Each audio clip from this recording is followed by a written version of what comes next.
যখন বাবাকে হাতকড়া পরিয়ে আদালতে নেওয়া হচ্ছিল, হাতকড়া পরিয়ে একটা হার্ডকোর ক্রিমিনালকেও আজকাল আমরা নিতে দেখি না, যারা সরাসরি, আমি আইনের ছাত্র হিসেবে বলছি, হাতকড়া পরিয়ে তখন বাবাকে নেওয়ার মতো এমন কোনো কারণ ছিল না, কিন্তু নেওয়া হয়েছে আসলে প্রতিহিংসার জেরে।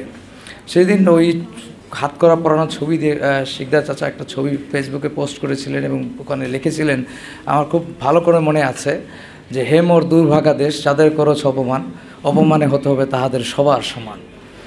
আরেকটা কথা যেটা হলো আমার না বললেই না, সেটা 2013 সালের 20 অক্টোবর পেশাজীবী পরিষদের তখন বাবা আহ্বায়ক হিসেবে একটা কনভেনশন ছিল। সেই কনভেনশনে সরকার 144 ধারা জারি করে সেই কনভেনশন হতে দিবে না এক প্রকারের চ্যালেঞ্জ দিয়েছিলেন, এবং বাবা তখন পাল্টা এখান থেকে একা বসে ইউনিয়ন অফিসে চ্যালেঞ্জ দিয়েছিলেন পাল্টা, যে কনভেনশন হবে এবং হবেই। তো এই যে অর্জনগুলা, এই যে অবদানগুলা, এইগুলা যখন করে, তারপরে যখন বাসায় আসে, তো বাসায় আসলে আমি কৌতূহল বসেতেই বাবাকে একদিন জিজ্ঞেস করি যে বাবা, এই যা করতেছো আমাদের ক্ষতি হবে, তোমার ক্ষতি হবে, এবং লোকে একদিন ভুলে যাবে, মনে রাখবে না, বা করে এটা রেকগনিশন তুমি কোনোদিন পাবে না। যেটা আজও তাই, যে যেটা বললেন একটু আগে, আমি আবারও বলছি যে জাতীয়ভাবে তাকে রেকগনিশন দেওয়াটা উচিত না। এটা আসলে আমি মনে করি এটার মরহুম রুহুল আমিন গাজী সাহেবের ব্যর্থতা না, এটা আমরা এই দেশের নাগরিক হিসেবে ব্যর্থতা, আমাদের এই দেশের সরকারের ব্যর্থতা, যে তারা যদি বলে তারা বিপ্লবী সরকার, তারা বিপ্লবী একজন মানুষকে তারা রেকগনাইজ করে না। তো তখন বাবা আমাকে বললেন যে we do it for those who we never meet, যারা আমরা তাদের জন্য করি, তাদেরকে আমরা কোনোদিন দেখব না।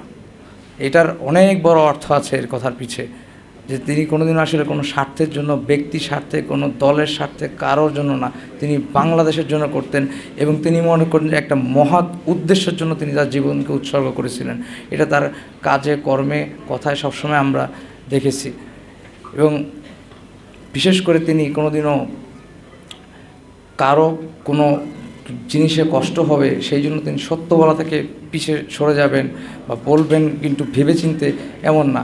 আজকে যে ছবিটা এখানে ব্যবহার করা হয়েছে, সেই ছবি যদি আমি একটু বলি, এই ছবিটা বিবিসি বাংলাদেশ টকশো একটা ছিল, সেখানে তৎকালীন এক, আমি নাম নিব না, এক মন্ত্রী, তিনি তার বাবার পাশেই বসা, এবং ওখানে আমার মরহুম বিএনপি আনন্দ শাহ সাহেবও ওখানে উপস্থিত ছিলেন টকশোতে।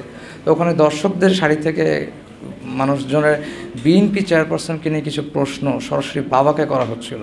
তো তিনি ওই সময় যেই প্রশ্নগুলোর উত্তর মোকাবেলা করেছিলেন, তখন পাশে মন্ত্রীকে রেখে ওটা করা অনেক বড় সাহসের ব্যাপার ছিল।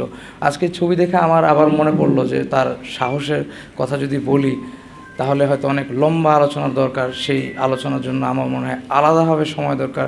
তার এক একটা চ্যাপ্টার নিয়ে, এক একটা ঘটনা নিয়ে, এক একটা আন্দোলন সংগ্রাম নিয়ে, তার এক একটা জীবনের অংশ নিয়ে বলতে গেলে ব্যাপক সময়ের প্রয়োজন।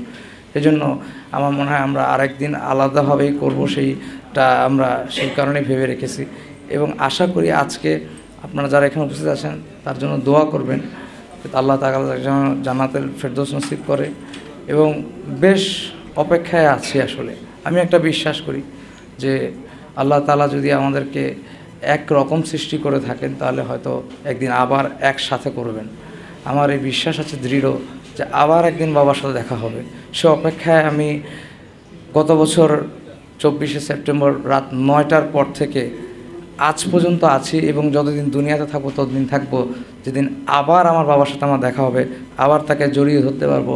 কারণ আমার বেশ বড় এক বন্ধু ছিলেন, তিনি আসলে বাবা ছিলেন, বাবার দায়িত্ব তিনি পালন করেছেন, তার চেয়েও বেশি তিনি আমার বন্ধু ছিলেন।